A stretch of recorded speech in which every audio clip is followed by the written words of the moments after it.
Assalamu alaikum. I'm Wala Khalid, Neonatology Fellow at King Khalid University Hospital. Good evening for all the attendees and thank you for joining us this webinar. I will be a moderator for this educational activity and I would like to thank Dr. Adnan and Prof. Nimri for organizing this activity. It is my pleasure to present our speaker today, Dr. Mansour Al-Qurashi. Dr. Mansour Al-Qurashi is Associate Professor of Pediatric and Neonatology in King Abdulaziz Medical City and Dean College of Medicine in Jeddah and King Saud bin Abdulaziz University for Health Science. Dr. Mansour Al-Qurashi is currently division head of Neonatal Intensive Care Section in King Abdulaziz Medical City, Jeddah, Ministry of National Guard Health Affairs, and Associate Professor of Pediatric at College of Medicine, Jeddah, King Saud Abdulaziz University. Dr. Mansour is graduated from King Abdulaziz University College of Medicine in August of 1090, and subsequently he did his residency training program in pediatric in King Khalid National Guard Hospital in Jeddah and King Faisal Specialist Hospital and Research Center in Riyadh in the period between 1991 and 1996. And obtained his R-Port certificate in pediatric in 1997. And formally, Dr. Al-Qurashi obtained diploma in child health from Royal College of Physicians in Ireland in September 1994. And subsequently, Dr. Al-Qurashi obtained a scholarship from National Guard Health Affairs to fellowship training in neonatal perinatal medicine in the period between 1999 and 2002, and obtained a Canadian neonatal perinatal fellowship from the University of Manitoba, Canada. Upon his return from his scholarship in August 2002, he was appointed as a consultant neonatologist at King Abdulaziz Medical City, Jeddah, residency training program director in pediatric in the period between 2004 and 2006, and was appointed in February 2006 as a director of medical education and academic affairs at King Abdulaziz Medical City. Subsequently, as associate dean, postgraduate education and academic affairs in King Saud bin Aziz for Health Science, Jeddah, in February 2010 until 2016, and as a dean of College of Medicine from September 2016 until January 2023. Dr. Al-Qurashi has contributed to many committees and organizations both in field of postgraduate medical education as well as neonatal perinatal profession. He has numerous publications in peer-reviewed journal and several presentations in national and international meetings. Welcome, Dr. Mansour. Mic is yours.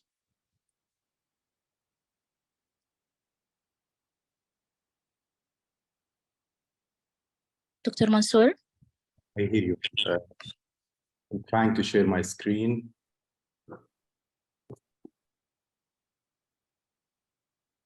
Do you hear me now? Yeah.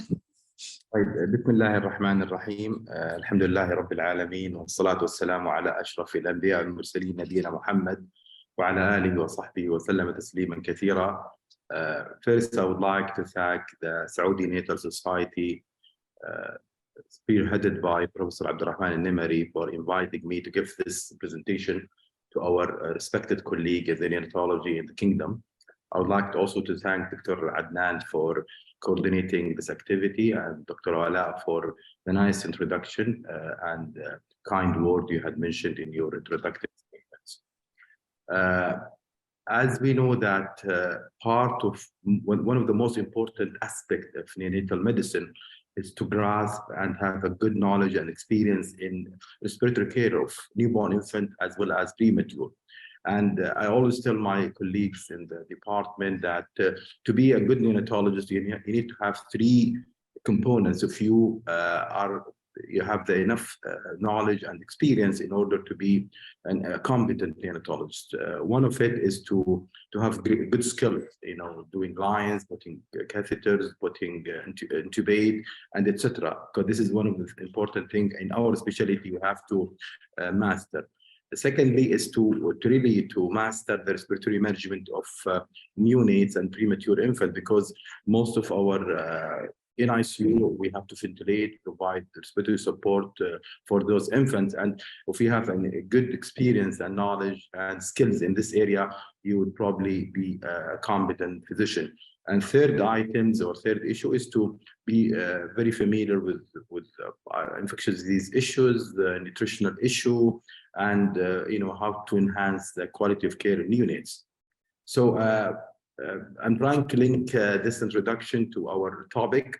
As you know, that ventilating newborn infant is being done for the last maybe 60, 70 years. However, we have to be up to date in how we do this best. So our topic today is volume targeted ventilation in neonates and practical guidelines. I have no actual or potential conflict of interest in relation to this presentation. My presentation will take about 6 items. I will go through some introduction slides. I will share with you the goals of respiratory support and mechanical ventilation for newborn infants, and in particular of preterm infant. And I will share with you our experience with ventilation-induced lung injury and how we qualify that statement. Definitely, we will go through the evidence behind the physiological benefit of using volume-targeted ventilation, physiological benefits in terms of lab study and animal data, as well as clinical benefits from clinical trial. I will try to put some practical guidelines for how to use volume-targeted ventilation in neonates, and I will close my presentation with talk-home messages. As you know, during Prof. Abdurrahman Nimri time in the 80s and 90s, and our senior neonatologist in the kingdom, our aim at that point is to improve survival and make preterm infants who are severely immature with surfactant deficiencies survive. So we will be happy in the 80s and 90s to have 1 kilo baby survive. However, in the 1990s and the early 2000s, the trend of improving survival for babies who are between 400 and 1500 had leveled. This especially in developed countries with advanced neonatal care. I think there is a room in many developing countries to improve survival. And for the last 2 decades, the emphasis has shifted from how to make them live is how to improve the functional outcome of preterm infants. In other words, how can we have a 25, 26 weeker goes home with no BBD or minimal BBD, with no IVH, and to have a normal developmental outcome in the future. Unfortunately, the incidence of chronic lung disease subsequent to ventilation has not improved significantly since we introduced surfactant in the early 90s. And this is why we should aim to how best we ventilate them, how best we provide respiratory care to those preterm infants. And what ignites all this discussion, or part of this discussion, is the Columbia approach. We know Dr. Wong from New York, who spearheaded CPAP for the last maybe 4 decades. From the 70s and 80s, he used to not to intubate preterm infant and put them in CPAP. And he tried to convince the neonatal community over the last 30 plus years that non-invasive respiratory support is better for preterm infant. He was successful, but others were doubting this concept. So what this Columbia approach had made all neonatologists around the globe to think, how can we best provide respiratory support with less sequelae? We should, as neonatologists, think when we ventilate newborn infant or preterm infant in particular, that we are trying to maintain a gas exchange with the minimum or no lung injury. With minimum or no hemodynamic impairment and effect in blood pressure, with minimum or no neurological sequelae. And with that, we will minimize with the work of breathing. So when we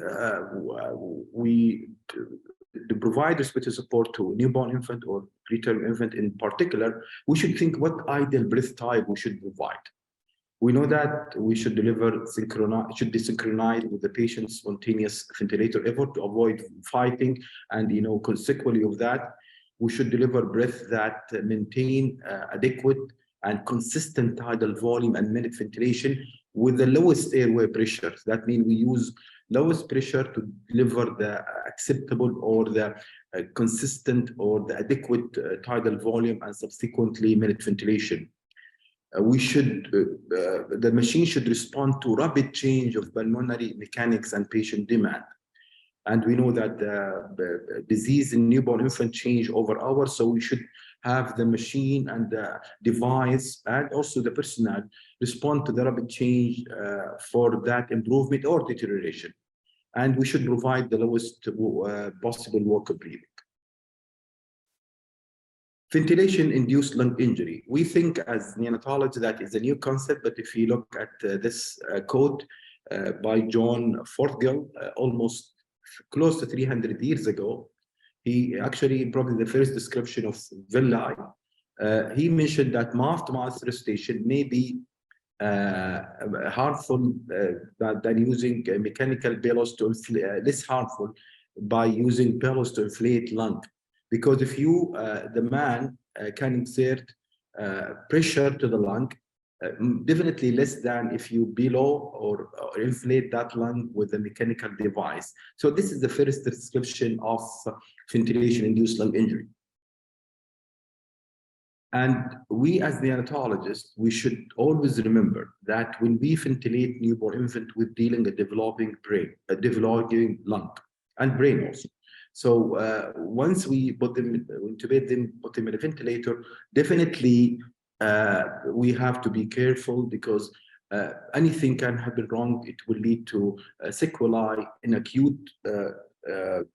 acutely or in long term. Acutely, you can have barotrauma, polytrauma, pneumothorax, air leaks, and long term, you can have BBD. And we know that BBD is one of the indicator of poor neurodevelopmental outcome. We know that ventilation-induced lung injury is due to high pressure. So when you inflate the lung with high pressure, that will lead to lung injury. We call it barotrauma. By using high tidal volume or minute ventilation, and that will lead to something called volutrauma.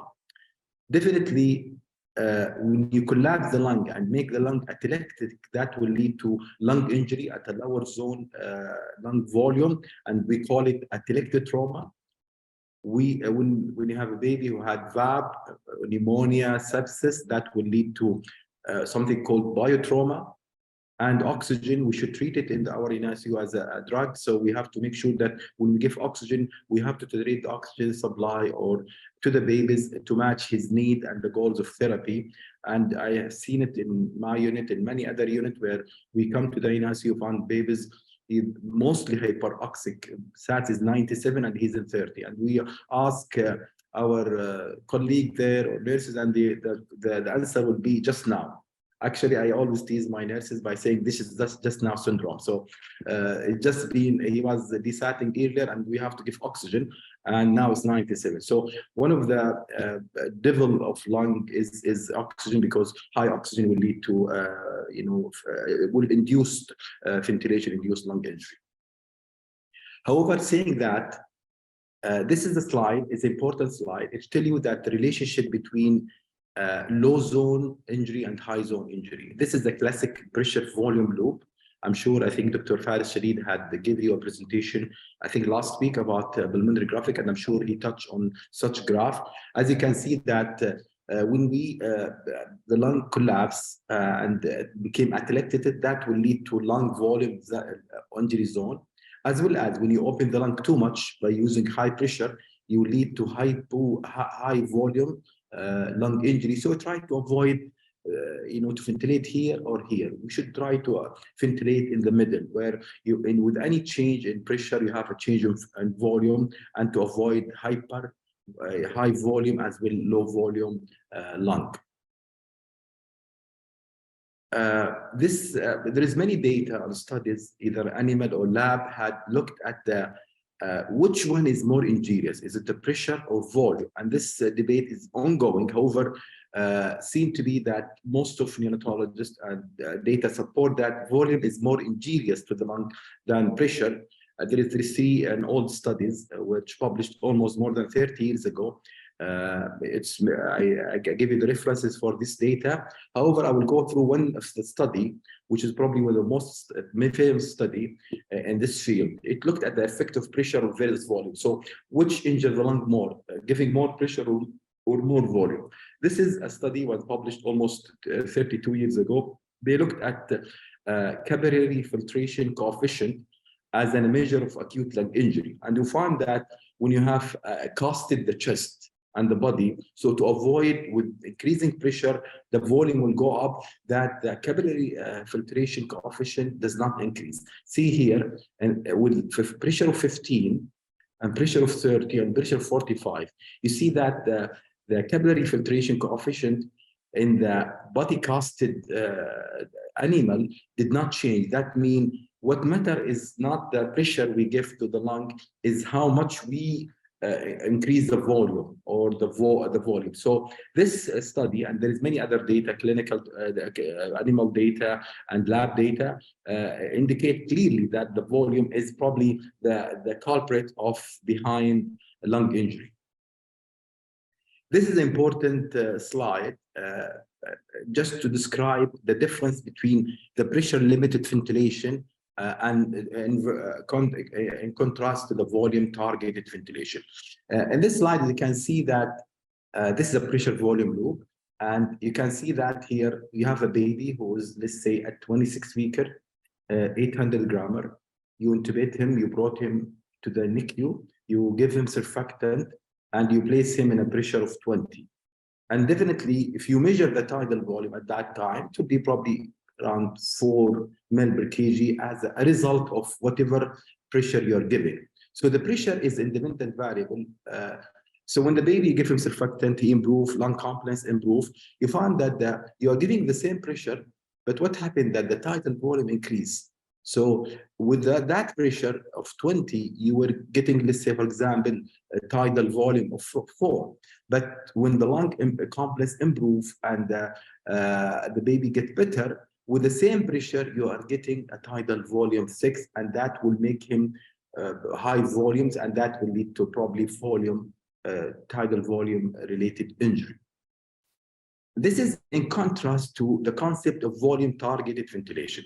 You see here in this slide, you have a pressure and volume, and you set your tidal volume. Let's say a baby 26 week at the same one, you put him in 5 ml per kg to start with. So you fix the tidal volume, and so that the volume will be constant. However, now the baby admitted initially before he gets surfactant, before his lung compliance improves, he required, let's say, a pressure of 20. Now, with the same, now you do a gas later, you look at the pressure requirement, you find the baby requiring much less pressure. So 460, let's say 16 centimeter. So he required 4 centimeter water pressure with the same tidal volume. So this is the concept of volume target ventilation, that you control the tidal volume delivered to the baby. So, and the pressure will automatically go down when the lung compliance improves. And the reason for the rationale using volume targeted, as probably I told you earlier, there is many clinical data, animal data, lab data to suggest that volume trauma is more the cause of lung injury more than barotrauma. So when you control the tidal volume, probably likelihood to injure the lung less will be less. We know that hyperventilation and excessive volume delivery is more common when you use pressure limited ventilation versus tidal volume. Do you hear me? Am I okay? The sound, دكتورة ولاء؟ Yes, صوت okay, واضح دكتور. Yeah. لا بس شايف ما في يعني I just want to make sure that people follow me. طيب. The hyperventilation, that means lower CO2 and excessive volume delivery was more common. So when you put them in a pressure limited ventilation and you found that they receive more pressure, they hyperventilate more. The level of hypocarbia is more with pressure limited ventilation compared to volume targeted. Low CO2 is associated with higher rate of brain injury and lung adverse outcome. So people ask me and ask our senior colleague in the neonatology that, do you have an evidence that volume targeted versus pressure limited ventilation in unit? Fortunately, there is a good Cochrane review by King Bloomberg, published almost 6 years ago, where they had 20 randomized clinical trials, and they included 16 parallel trial with four crossover, and that review included 1,065 preterm infant in this review.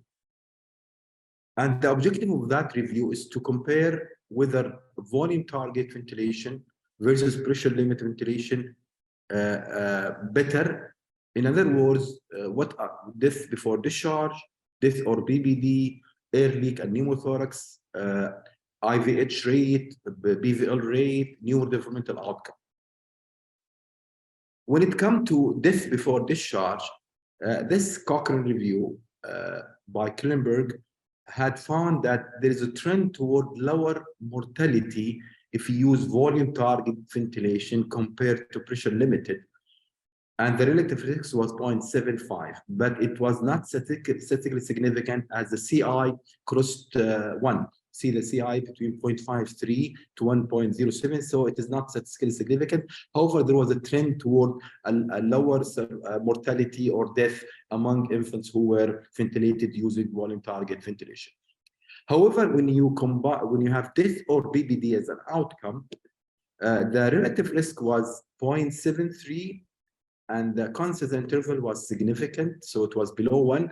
And the number needed to benefit was 8. That means you will give 8 babies, you will ventilate 8 babies using volume targeted to save 1 from death or BBD. So there was a clear evidence that death or BBD is lower if you use volume targeted versus pressure limited ventilation. Pneumothorax and air leak, the data is more robust and significant. The relative risk was 0.52, and the confidence interval was between 0.51 to 0.31 to 0.87. And the number needed to benefit was 20. That means you will provide volume target ventilation to 20 preterm infants to prevent one extra case of pneumothorax or leak syndrome. So, and you can see the incidence in volume targeted was 4.3. If you use pressure limited, you are 8.8. So there was a clear evidence from this Cochrane review that pneumothorax and air leak was lower in infants who use volume target ventilation if you provide respiratory care to them. The days of mechanical ventilation was shorter. An average was 1.35 if you use volume targeted versus pressure limited, and it was statistically significant. Grade 3 and 4 IVH, the same. The incidence was 9.8 in volume targeted versus 18.4 in pressure limited. And the relative risk was 0.53, CI did not cross 1, and the number needed to benefit was 11. That means you will prevent one extra case of grade 3 and 4 IVH if you provide volume targeted compared to non-volume target ventilation, and it was statistically significant. Also, the data looked at combined outcome of BVL with or without grade 3, the same. The incidence of combined outcome of severe IVH with BVL, with or without BVL, was 7.3 in the volume targeted versus 16.4 in pressure limited. And the relative risk was 0.47. The CI did not include 1. The number needed to benefit was 11, and it was statistically significant. When you come to neurodevelopmental outcome, the evidence is a little bit not as strong as the previous short-term outcome. And I think the caveat in this review is that only 2 studies had looked at the neurodevelopmental outcome. This is why there was the sample size to evaluate this outcome for severe disability was not significant. You can see there is a trend toward lower severe disability, but actually the CI crossed 1 and it was not significant. However, when you combine severe disability with death, the evidence became a little bit more clearer, and there is a marginal significance if you combine severe disability or death. I mentioned earlier that there is an evidence that low PCO2 is associated with more lung injury and more brain injury in preterm infant. And in the data reviewed in this Cochrane database, they found that the chance of having low CO2 was much lower in infants who were ventilated using volume targeted versus pressure limited, and the relative risk is 0.49. The number needed to benefit was 3. That means for 3 babies ventilated volume targeted, you will prevent 1 case of low PCO2 in those infants. BBD at 36 weeks, 22 versus 34. The relative risk was 0.68. The number needed to benefit was 8. So it was statistically significant. So in conclusion, there is a clear evidence from this Cochrane review published 6 years ago that volume targeted ventilation, preterm infant has less BBD, has less death or BBD, has less air leak, has less severe IVH, has less BVL with or without IVH, and has less low PCO2. However, there was a marginal survival advantage. However, it was not statistically significant. No difference in all IVH and no difference in severe disability. As I mentioned, the caveat was the only 2 studies had looked at this outcome among all the 20 trials. So the summary of the finding that volume targeted ventilation was not associated with any increased adverse outcome. And this statement, as you know, Cochrane review, when they have any review, they end by having further study are needed to identify whether tidal volume modes improve the needed developmental outcome.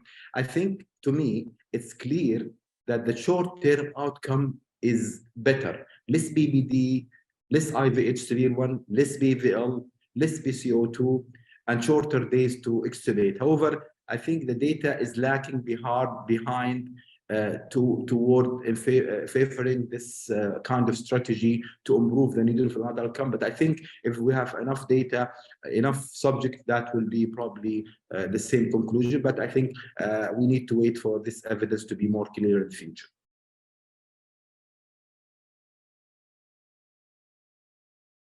Saying all that, can I ask, I'm not sure, I don't see the audience here, but how many of our colleagues, attendees, they use volume targeted as a primary when you provide respiratory support or let's say ventilation to preterm infant versus the ones who use only pressure limited? Can I know the percentage? I can tell you all the young generation neonatologists. The old, والله يعني okay, but يعني and I don't see that, but يعني if you can summarize for me, Dr. Ola, يعني how many out of we have now 85 participants. So it's not right or wrong, I'll tell you now, because if I share you the data after this slide, you will be okay with not using it, because even in US, it is not very commonly used before 2019. But can I have any suggestion from our audience? Until now, only 4. Only 4. So that means 84 they use. Yeah, we start pulling. Answered 32 they are using and 6 not using. 85% using. Great. I'm very happy. I'm very happy, because I'll tell you, Dr. Abdurrahman Nimri, remember, I think I presented some data in 2008. In one of the neonatal conference in Riyadh about volume target ventilation, And I remember at that time, I think maybe 10 or 15%, but to have it 84% or 86% using one target, I think this is, I'll show you now the data from the US. I think we are better than the data from US. So if you, I'll go back to stop. Okay. Can we stop the share? Go back to the presentation. How can I remove this poll? يفترض removed. Huh?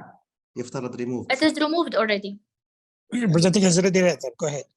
اوكي انا ماني شايف لانه السلايد عندي محطوط السلايد حقت ال ended, so how can I just give me a minute to take this out.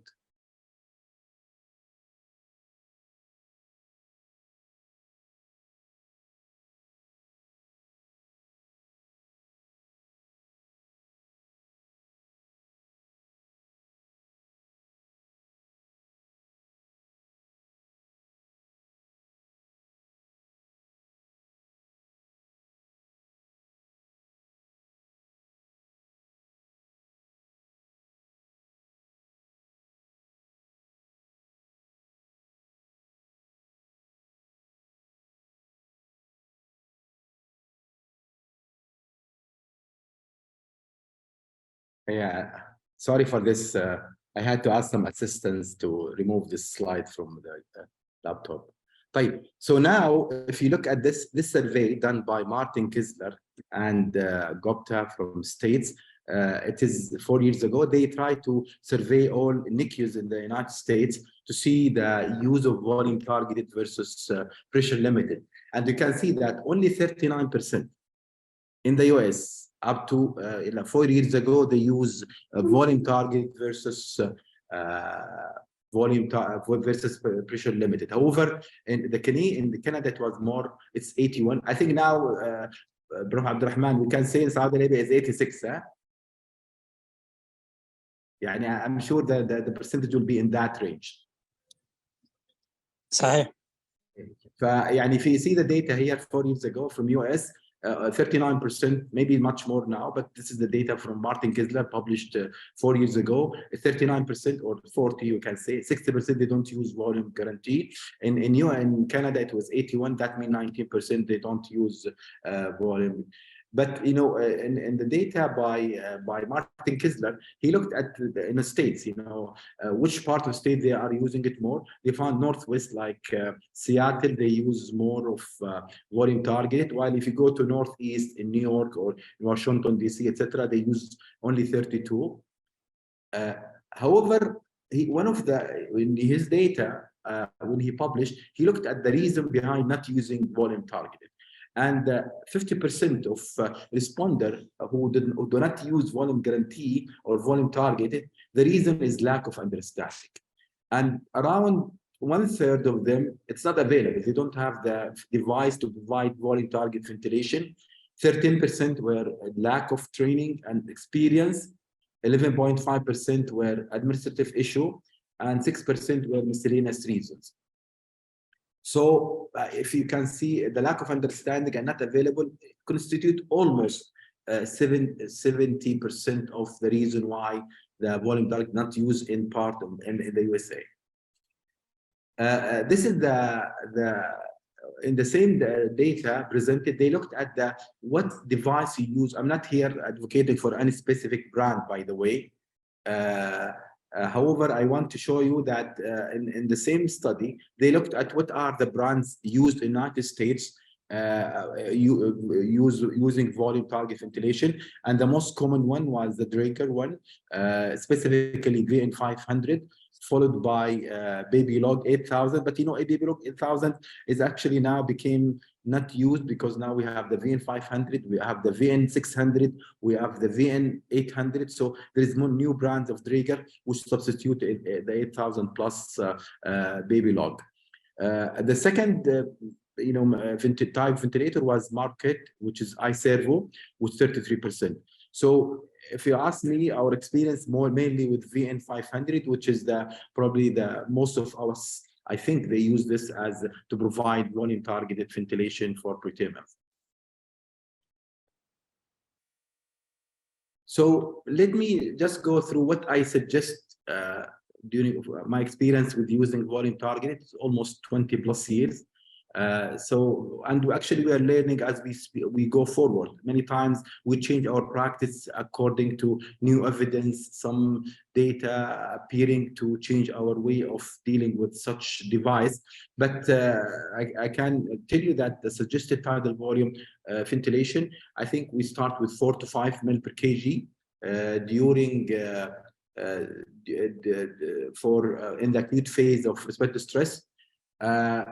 Data had suggested that in a extreme premature infant who are less than 800, the 23, 24, 25 fecal, probably higher tidal volume is recommended between 5 and 6. The reason because they have a high anatomical and physiological dead space. So this is why you have to compensate for that. This is why they may require higher tidal volume.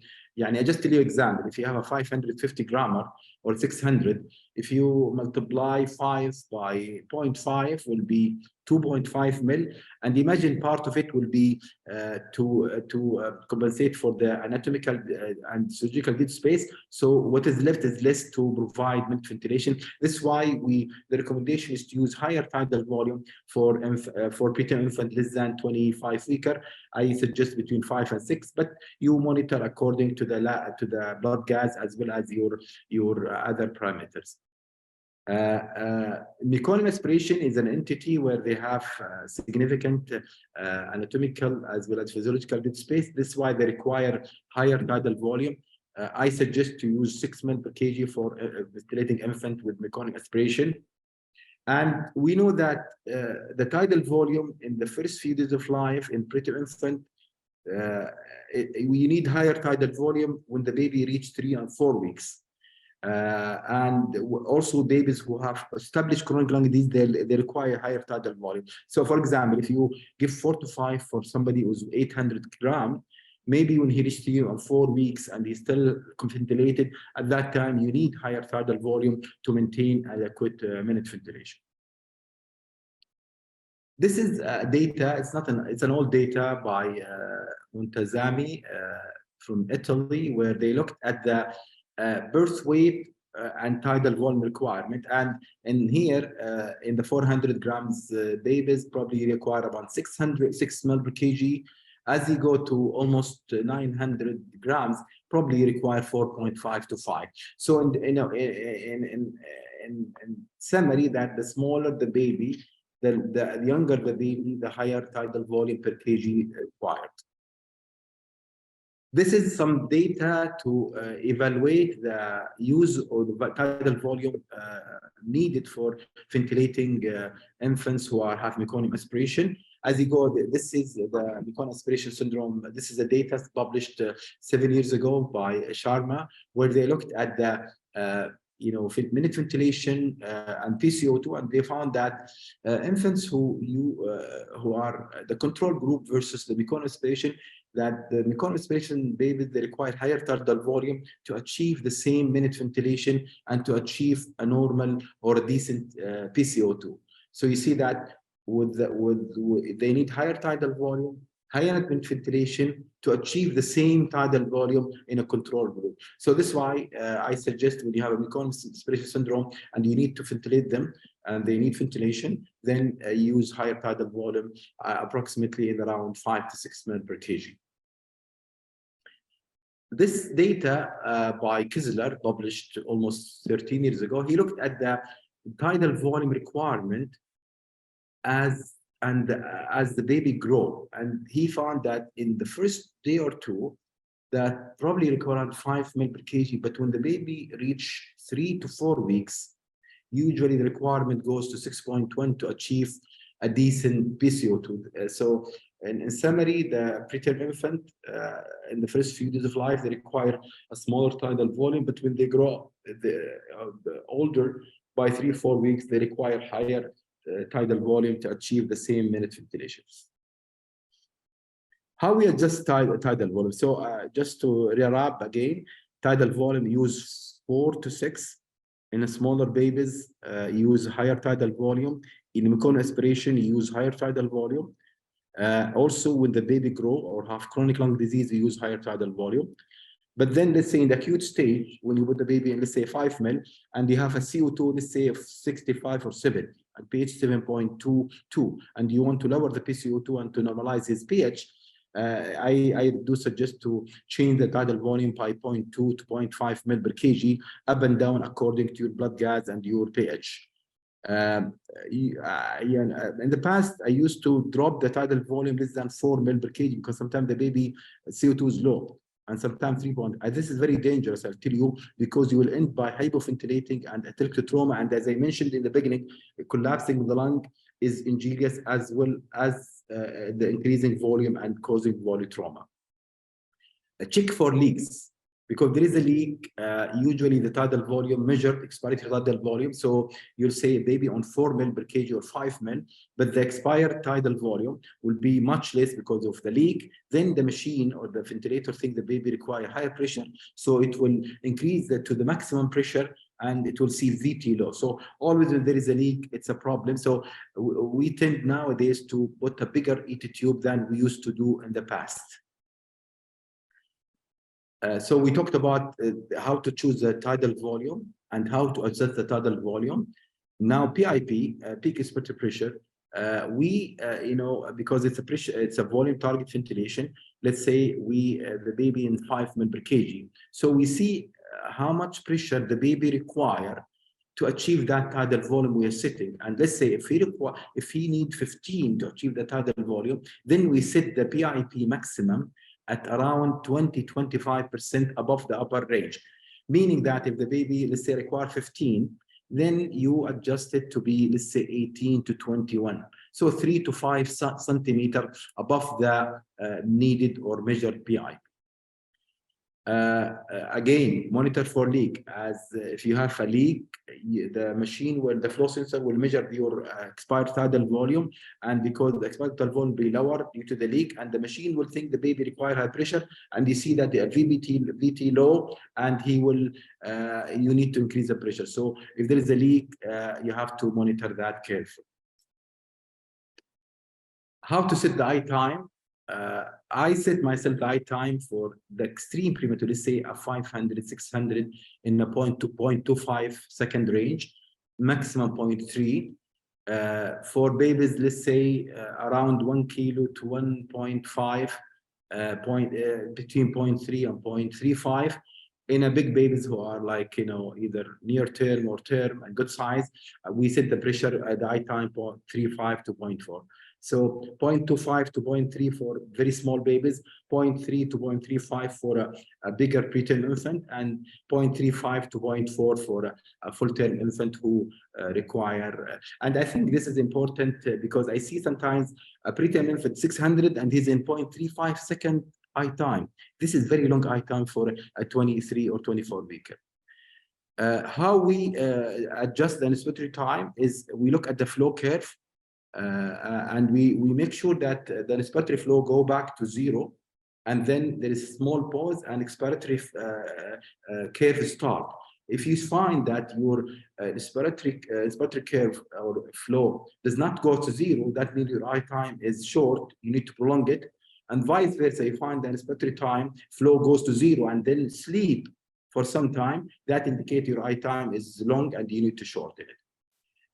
So this is one of the way how can we monitor our time. The other thing, you look at the time constant. Usually you need 5 to 6 time constant to reach the maximum eye time. So you can look at your ventilator and see the TC or time constant and multiply this by 5 and 6, and that will give you indication what is the appropriate eye time for that particular preterm infant. The third item to monitor the eye time is look at the pressure slope. When you see the slope, you like to have the slope goes up and then plateau and then goes down. You find your slope goes up and then plateau for a long time, that means your eye time is long, you need to shorten it. You find your pressure slope goes up quickly and go back quickly, that indicates your eye time is short, you need to prolong it. I think it's difficult to explain it now here, but maybe inshallah in the future, if we have a workshop style, we can explain it further. The flow, I found sometimes people put the baby 600 grams in 8-liter flow. 8-liter flow is too much. this will lead to inadvertent PEEP, and that will lead to too much flow. So usually the small ones, you put 6 maybe average size babies, let's say a premature who has 1 to 2 kilo, you can use 7, full-term infant 6 to 7 to 8. But sometimes I see a baby who's 600 gram and 8-liter flow. This is too much flow for such baby. What is the preferred type of mode of ventilation? I can tell you that maybe from my experience, assisted control, in other words, SIBBV, with volume guarantee is more in favor of, I favorite over other modes for acute phase of respiratory distress. People I know they use SIMV, use it either acutely or for recovery phase.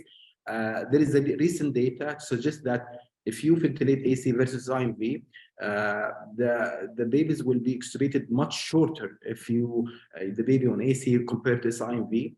The other problem with IMV that not every breath is supported, so the baby will have increased work of breathing and you'll get tachypnic, especially in the acute phase. So I recommend using AC for acute phase of respiratory distress.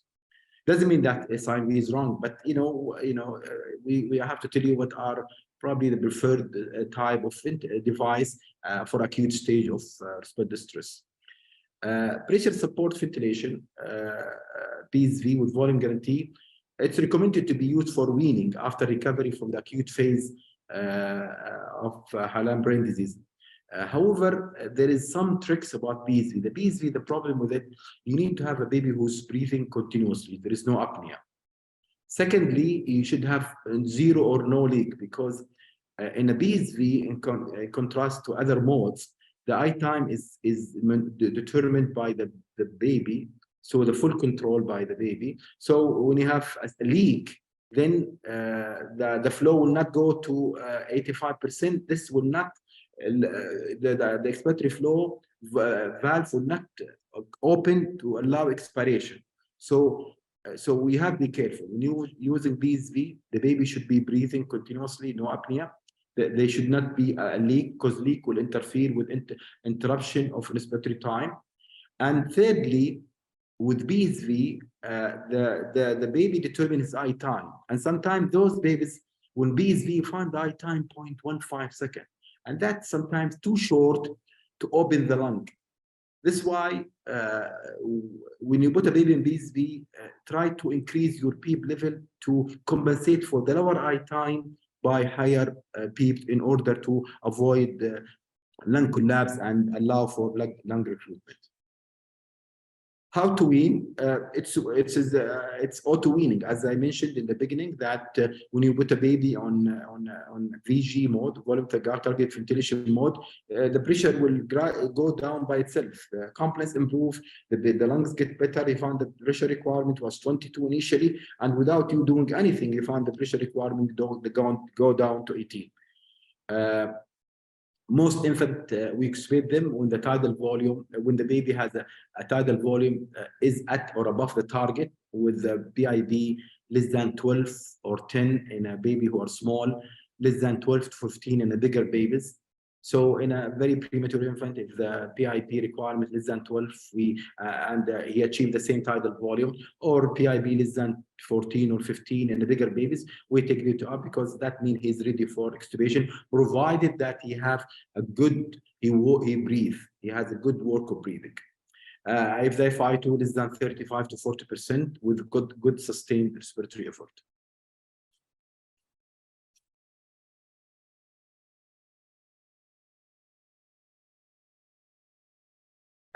Take-home messages. Avoid trauma rather than barotrauma is the cause of ventilation-induced lung injury. I hope I convince you that volume targeted superior to pressure limited in almost all important outcome, this severe AVH, BVL, and pneumothoraces. But we have to know that we have to develop a specific strategy for the pathophysiology we are dealing with, for that infant condition and the age. So it's not one size fits all. We have to be alerted that we have to change our respiratory support as the pathophysiology change, as I mentioned to you, that the baby condition could deteriorate or improve. So we have to be on top of the respiratory care in order to avoid either damage or delay in management. I always tell my colleague and tell myself that when we put a baby in a ventilator, we have to be on our toes. We have to monitor because anything could go wrong. We can have pneumothorax, can have ET tube in the right main bronchus and left lung collapse. So I think it's always we have to have very continuous monitoring of infants in a respiratory device. And I always, when I talk to parents, ask me about how their baby, I say, listen, we will be only happy and we will relax only when the baby exit the NICU safe. Because at any given point during his stay in the NICU, he can have problem. And I think neonatologists know that continuous monitoring, continuous and preemptive thinking about problem can happen, always the way to prevent it, inshallah. Volume, target ventilation, as I mentioned, it's not one size fits all. I think this presentation was given to one of the conference and Prof. Hani Ali was there. So I want to please him. And I mentioned don't ventilate preterm infant and support him with CPAP and non-invasive ventilation. Thank you very much. Thank you, Dr. Mansour, for taking your time to prepare for us such an extraordinary, wonderful presentation. Regarding the audience, if you have any question, you can post it in question and answer box, or you can raise your hand. There is one question, Dr. Mansour. Which ATT leak is acceptable, less than 20%, or what is the acceptable percentage for acceptable leakage? Maybe I will shock you with the answer. I think we should, zero is the acceptable one. Why? Because any percentage would affect our why? Because if you just give me time to explain, let's say if there is the standard teaching or what we teach, 20-25% is okay because the machine compensates for that leak. This is what the standard teaching we all do. Prof. Abdurrahman say to his fellows, I say to my fellows, and the machine compensates. However, the problem that let's say if there is a 15% leak, that means whatever spatter tidal volume be measured by the flow sensor will be 15% than what actually delivered to the baby. So the machine will think there is a 15% drop in tidal volume. So the machine will give extra volume by increasing the pressure. Meaning that, we like to have a zero leak. However, classic teaching for our fellow, the machine compensate up to 20-25%, but zero is better than 15 because, as I mentioned, now if you have a 15% leak and then the expired tidal volume measured by a flow sensor is 15% less than what actually delivered, the machine will compensate by giving more pressure. So you'll end by giving more pressure to the lung, assuming that the tidal volume measured is less than what actually delivered. I hope I explained myself to you. Okay, Dr. Mansour, there is another question. Dr. Hadi is asking, do you recommend using ATT with cuff to reduce air leak? دكتور أمين سأل سؤال مين؟ Dr. Hadi. Dr. Hadi. والله طبعا no, cuff tube is I don't think we use it. It is I think prohibited in neonatology. I'm not sure. I'm not aware that we at any time, at given time, we use cuff tube because in neonatology, I think unless it is something new, I'm not aware. But we avoid using cuff tube because of the limitation. We know about it before. But I think I'll tell you, in leak, important to put a properly sized ET tube. Secondly, the position of the baby. Sometimes the position of the baby, either a little bit in the right or left or the neck extension, you find the leak get less and less. So I think what I advise my nurses always, when you have a leak to 15-20%, just change the position. When you find the baby, the leak goes down from 15 to 20. We call it positional leak. So I think adjustment of the baby neck, baby head, the way the baby either right or left, you find that the leak get less. But I think there is a trend now. We use a bigger tube in babies. And that will avoid this, because when you have a size 3 tube in 800, 900 grammar, definitely will be, zero or minimal leak. Okay, Dr. Tajuddin is asking, what are the limitations of ventilation tidal volume? What are the limitation of Ventilation tidal volume. using volume target ventilation? Limitation. Yes. Sorry, I can tell you the limitation. Let me tell you, there is an article published almost 18 years ago called "The Tool, Not the Carpenter," meaning that when you ventilate newborn infant and you have a device and you don't know how to use it properly, and you know how to best use it, and you don't have to troubleshoot issues related to that machine, I think you make yours hard. So I don't see disadvantage. I think I see all the advantages.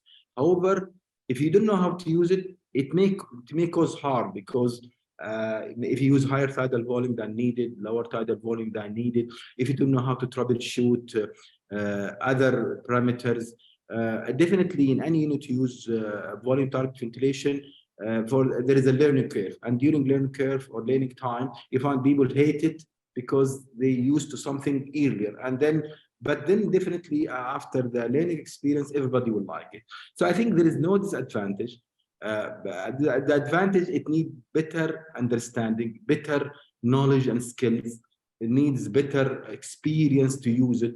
It needs better way of dealing with issue related to it. But if you use it properly, for sure, I can tell you it's far better than using pressure limited. But if you don't know how to use it, I think you make us trouble because you don't know how to use it. This is sorry, I'm saying this because we have, I use it from the late 90s during my training in Canada. I used volume targeted in the late 90s, 97, 98, 99, 2000. So, in the last 25 years, I rarely, in my practice, use non-volume target ventilation, unless if I wished due to significant leak or few occasions we use pressure limited, but without volume. But in general, 95% of my practice, I use volume target. I found no problem. But you need to know how to do it, build your experience. You have to have a good respiratory therapy team. You have to have a good nursing team. You have to have your fellows and the resident and the assistant are very familiar with the way how you use it. And then if everybody's familiar, believe me, it will be better than pressure limited ventilation. Dr. Manal Zahran, she is asking, what about leak syndrome such as pneumothorax and ventilation tidal volume? About air leak syndrome and ventilation tidal volume. Ventilation targeted VTV, ventilation targeted volume, yes.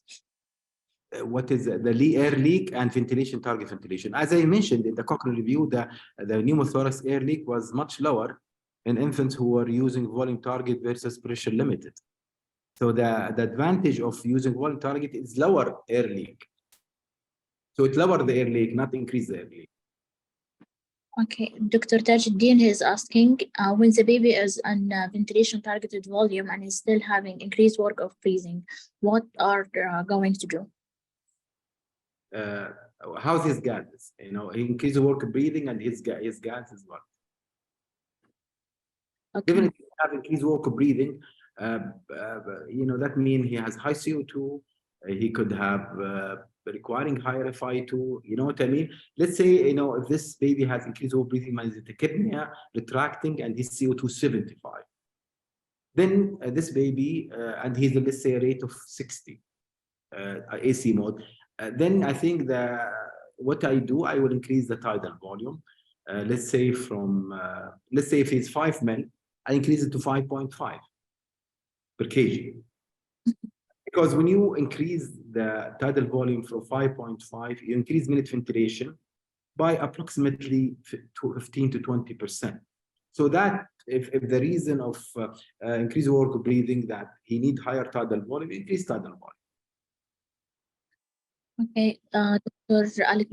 Alindaro, he's asking your opinion about volume guarantee and high frequency ventilation. Volume guarantee. I think maybe there'll be a presentation of next week, if I believe, for the Dr. ان شاء الله تعالى ان شاء الله. عندنا محاضره ان شاء الله القادمه، اعتقد الاسبوع القادم او بعد كده، use of volume targeted high frequency. I will share you our experience also in using volume targeted, but to cut it too short, it is still I would say in the prematurity phase to use it everywhere, but I think still we're learning how is it good or not good. And also still there is no enough data yet to say it is superior to the regular or conventional high frequency.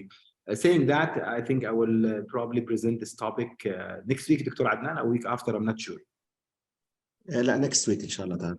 أتكلم عن ال volume target high frequency, and I'm sure I will share Yeah, you the data, but in general, it is we use it in our unit. We use volume target high frequency for the last maybe 6-7 years, and we claim بين مزدوجين we are successful with it. But I think there is a lot of challenges, and I think definitely if you use it, you will have time to learn it more and to do it best.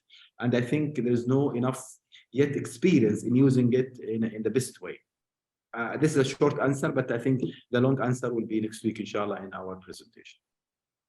Dr. Hadi is asking what do you prefer for extreme premature with respiratory distress, high frequency or ventilation targeted volume?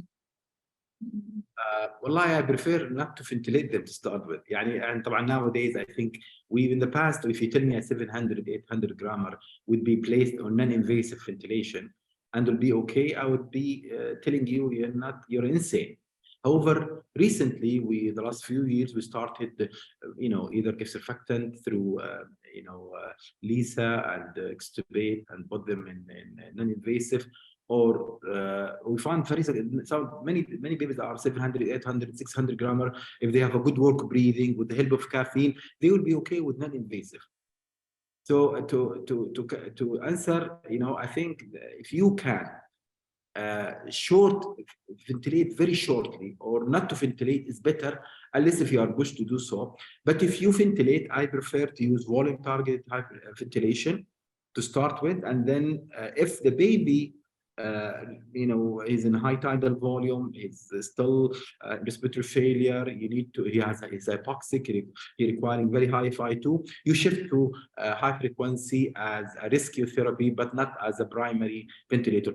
But definitely, in Europe, it's in many centers, some center, or France and Belgium, they ventilate preterm infant using high frequency as a primary ventilator device. However, if you ask me, most of literature and people in the neonatal community, if they need to ventilate preterm infant, they will use conventional ventilation using volume and high frequency as a rescue when the baby fail the conventional volume target ventilation. I hope البروف النمري تعب من رفع يده عميل. البروف النمري انا والله شايف الصوره قدامي. حبيب قلبي، شكرا جزيلا يا منصور، الله يعطيك العافيه، نرى الله قلبك.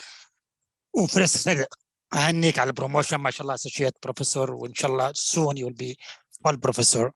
You deserve it, and I'm sure you will make it. طيب احنا من الاولد جنريشن with the rate of BBD، والان مع النيو جنريشن. Do you believe really there is an incident, the incidence has decreased significantly with the use of this VG, or because of the non-invasive mode that it comes also in our practice? My second question, if you believe a volume is the main trauma to induce lung injury and BBD, why, Dr. Mansour, still we are using pressure control? Why don't go to volume control ventilators like our colleague in PICU, if you believe that will be in better controlling our volume delivery? شكرا منصور. هو طبعا, as Prof. Abdurrahman Emri had mentioned, طبعا we have to know that sometimes when we talk about something, it's not the recipe to solve every issue. We know, there is any disease in premature are complex. entity. You know, BBD it's lung inflammation. It's related to large BDA. It's ventilation-induced lung injury. It's oxytrauma, VAP. You know what I mean? It's many factors. So I think when we talk about one variable, it doesn't mean that we think that solving this problem will solve other issues. Now, this is in general. Now, Prof. Abdurrahman had mentioned now in the phase of using non-invasive, how can we prove that volume targeted is the reason why we have less BBD? I think it will be difficult, Prof. Abdurrahman, because now if you use more non-invasive ventilation, you will have definitely lower lung injury, and then probably it's not easy to prove. However, you know, we have a good experience and good data for the last 20 years before Dr. Wong had convinced the neonatologist that non-invasive is good. You know, Dr. Wong, I know, I met him once or in 1999 in one of the conferences, and he used to give a lot of talk about CPAP. At that time, nobody would listen, and I don't think any baby less than 1 kilo in US or in Canada or here, they will not be intubated and ventilated. And he tried to convince them that CPAP is good. However, later, Alan Job and other groups in the state, and Prof. Hani Ali later, had adopted this strategy of non-invasive and became successful. And now people, adopted Columbia approach much later. So what I'm trying to say, but we have a good data from the mid-90s until, let's say, 2010, where the volume targeted ventilation was used before non-invasive became more predominantly used, and the data very much clear indicate that the lung injury is less with volume than with pressure, and what caused the lung injury is the volume, not purely pressure. Of course, people shouldn't think that the pressure is not harmful. The volume is the result of pressure, by the way. When we deliver a tidal volume, we deliver it by flow and by peak pressure. So we push it with the peak pressure. You got my point? So the pressure is a problem. However, what matters is how much the alveoli or the lung inflate maximum to reach the injury zone, as I mentioned in the first slide. So I think, in neonatology, we know Prof. Abdurrahman very much. He can teach us on that. There's no one thing can change everything, but it's a cocktail of changes. I call it, recipe to success is multifactorial. So there is many things we do, and we found that at the end, let's say invasive fungal infection, another example. Fluconazole reduce it significantly, but definitely we have to have antimicrobial stewardship to reduce the degeneration cephalosporin. We should feed baby aggressively. We should avoid neck. We should avoid long parenteral nutrition. So all these other variables lead to further reduction of invasive fungal infection in addition to fluconazole. So it's not like one thing make it zero. No, it's one variable, reduce it, but we need other variable to work on it to reduce it further. فاعتذر يا بروف عبد الرحمن اكيد ما جاوبتك الاجابه. لا it was there. Yes, I agree with you. It's a multifactorial. In the 80s they were teaching us I time is the injurious. Then when we came to the 90s they tell us the PEEP is the one injurious. That's why it became a PEEP phobia. And now they are telling me the volumes, and I think the evidence is changing. And I agree with you, it's a multifactorial, and not only the ventilators to cause brain injury or lung injury, it's everything. So whatever you are trying to catch, maybe there are other factors which produce. That's why the incidence of BBD, I don't think it dropped significantly. Although in Cochrane, it shows you that those who are ventilated with a volume guarantee, they have a lower pneumothorax, lower chronic lung disease, lower brain injury. But still, the evidence is not fixed. Whatever in Cochrane, you may have been a lot of multiple trials, they have the opposite finding. شكرا يا منصور. وفق الله. وبعدين to add to that, عبد الرحمن, we know that our BBD in the country, مع انه ما في data قوية, maybe seldomly some centers they publish their data BBD, ما في عندنا national data regarding our BBD rate, IVH rate, survival rate, etc. However, in general, our BBD rate definitely lower than what we see in Canada and US. we mentioned this in many conferences, Prof. عبد الرحمن تذكر. إنه إحنا we always tell our colleagues coming from around the globe that when they mention a BBD of 25 to 30, we don't see that. يعني احنا ما اعتقد عندنا less than 1.5 يصل اكثر من 7 8% 10%. فشويه الارقام اللي جينا من I don't know the BBD seem to be less common in our, is it genetic cause, is it something else, but our BBD rate in general in the country is lower than what they see in Canada and States, and this is said multiple times in many conferences. Okay, Dr. Mansour, we have more 3 questions. Dr. Asma, she is asking, in case if the baby is still not ready for extubation, but show low CO2, washing with respiratory alkalosis, and the baby on low setting parameter, what your suggestion in this case? والله هذا يعني common scenario, we see it and we scratch our head, and you know I don't have hair now because I scratched.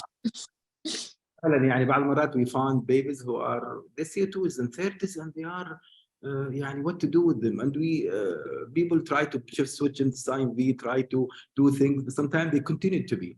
And I think always when you find a low CO2, think about it. Is the baby irritated? Is he in, you know, sometimes the tachypnic, sometimes, you know, I think find the reason why the baby tachypnic. But in this baby, in this specific questions, if we say he's not ready, if his CO2 is low and he's breathing, you know, with the help of caffeine. الحمد لله الكافيين أعتقد أنا ما أدري الدكتور عبد الرحمن يتفق معايا والزملاء, one of the great gifts of neonatology in the last 2 decades is caffeine.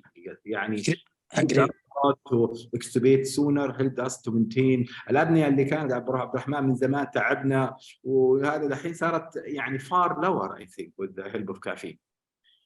فأنا أقول إنه يعني if this baby is breathing and they have no significant apnea and his CO2 is low, take the tube out and put them in non-invasive respiratory support, either using mask CPAP or Hudson CPAP, and put him in a rate of 25-30, pressure 16/5, and I time 0.35, and they put them in non-invasive. So he could be candidate to extubate and put them in non-invasive. And definitely, as you're aware, that extubating a preterm infant, especially less than 1 kilo, to non-invasive ventilation versus CPAP, they have the re-intubation rate is lower. This is why our trend, and when you have a 700, 800 grammer and you want to extubate them to non-invasive, and then after a week or a few days, if the baby is, you find that is okay, you can try CPAP alone without non-invasive respiratory support. This my يعني my maybe Prof. Abd Rahman or other colleagues can have a better answer for this. This is the best answer. Just if the baby is not tachypnic, he is washing CO2, time to extubate. Don't scare from gestational age, don't scare from the birth weight or the birth of the baby, the weight of the baby. Okay, Dr. Tajuddin, he is asking, I'm working in a rural area. We don't have ventilation targeted volume. What is your recommendation to use a ventilation? والله يعني and I think يعني as I said, if you can provide non-invasive ventilation, يعني على فكرة سهلة جدا invasive, يعني it's either applied mask CPAP and connect to regular ventilator. طبعا انت عارفه لما احنا نحطه على non-invasive we don't use volume لانه you cannot measure the tidal volume, ف you cannot provide non-invasive ventilation target ventilation.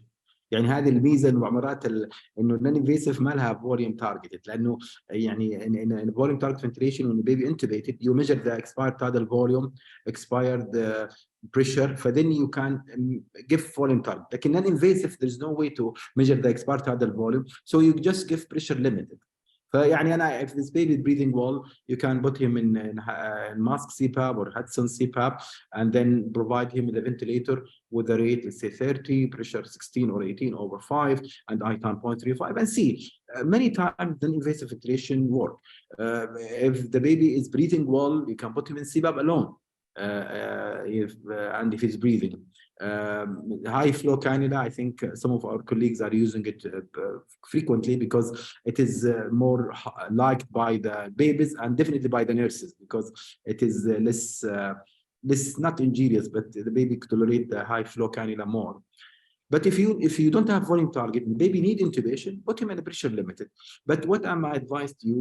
Use the pressure to achieve the normal CO2, use the pressure to achieve your good SAT you are targeting, use your clinical, in the past we used to see lung inflation, so you shouldn't have successful lung inflation, you shouldn't have minimal lung inflation, so you have appropriate lung inflation. And then you have to depend on yourself when you do gas to lower the pressure, because in the volume targeted, the pressure will go down by itself because it's auto-weaning. In a pressure limited, you have to be the one to reduce your pressure to avoid excessive lung injury due to the volume if the lung improves. Okay, Dr. Tajuddin is asking also how to counseling the parents regarding long-term outcome of ventilation targeted volume.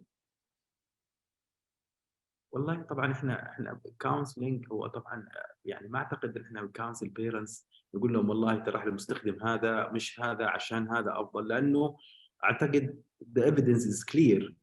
وكل مستشفى له سياسته في استخدام اجهزه معينه في بروتوكولات خاصه، فاحنا we counsel them for the complication, the acute problems can happen, the long term outcome، بس ما اعتقد يعني specific counseling للفولين targeted، لانه هو this is the way we provide the special support. يعني اكيد حنشرح للاهل، بس ما اعتقد ان احنا يعني لو احنا بعض مرات نستخدم two kind of and we prefer one over the other one and we think the both are equal and يعني the parents could ask, then we can tell them we use this, not this. Like I don't think we need to counsel them about the volume targeted. You counsel them in a prematurity, survival rate for this baby. What are the risk of acute complications, IVH. حكاية إنه يعني كم يجي لهم BBD, etc. And then I'm sure the counseling will be done in stages according to the case. يعني أنا حقيقة من الزملاء اللي ما نيجي لها الأول يوم يعني نقعد نقول لهم والله نفتح افري نقول لهم ترى نت كذا والاي بي اتش بيت، يا اخي روح البيت بيجي لهم لا. يعني I'm not saying not to hide info from parents, but try to have يعني a staged counseling. يعني نتكلم على انه والله سرفايفل ريت واحنا كذا، لكن هذول الاطفال قد يكون عندهم مشاكل احنا نراقبها، نعمل اشعه للراس او للدماغ للحجرات الجيوب الدماغيه خلال الاسبوع الاول ونعمل كذا، بس بعدين الامور تمشي. يعني انا بعض المرات I see you don't want to sit down and then you spend an hour telling them all يعني اندكس حق افري من الصفحه الاولى ها يا بروح عبد الرحمن حتى نجيب لهم. لا اعتقد انه يعني staged counseling based on the acuity of the stage and what they need now, and then later you can provide extra counseling according to new information or new data on that baby. This is what I do. I'm not saying it's right. This is what I do in my practice. Okay, Dr. Manaj is asking about using ventilation targeted volume in ear leak syndrome. Volume targeted ventilation ear leak. So عندك pneumothorax. Yeah. طبعا هو when you have an ear leak in a baby who is ventilated طبعا يعني هو يعتمد هل tension pneumothorax ولا not tension. إذا tension you have to evacuate. إذا non tension you could wait on it and see، لأنه يعني من زمان كنا نحط chest tube على طول لما يكون عندك واحد عنده pneumothorax. صرنا الآن إذا not tension it's not large and the baby clinically stable we wait for him to to get better. However يعني إذا عندي air leak إذا tension طبعا I have to evacuate quickly. If not tension and the baby clinically stable I would wait, لكن I have low threshold to evacuate and put chest tube. لكن يمكن قصد what Dr. Tajuddin trying to say what are ventilator parameter you adjust. طبعا أنا I look at the PEEP.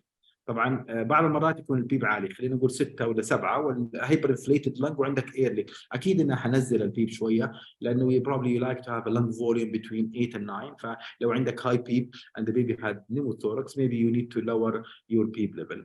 اكيد التايدال فوليوم يعني يعتمد. لو انا مثلا على tidal volume 5 ممكن انزل 4.5 بس provided that I have a normal pH or acceptable pH and PCO2.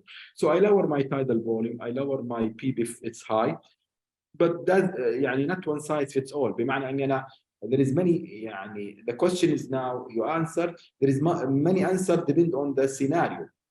Now if you show me an X-ray hyperinflated pneumothorax baby على B of 6 وعلى تايدال فوليوم 5.5 اقول لك لا، نزل التايدال فوليوم، نزل البيب وايفاكويت ذا pneumothorax and then do blood gas etc. لكن لو تقول لي التايدال فوليوم 4.5 اللنج فوليوم سمول بس في pneumothorax، يعني maybe I will not do the same. فكل حاله لها يعني مانجمنت مختلف يعتمد على many parameters X-ray, lung volume, blood gas etc.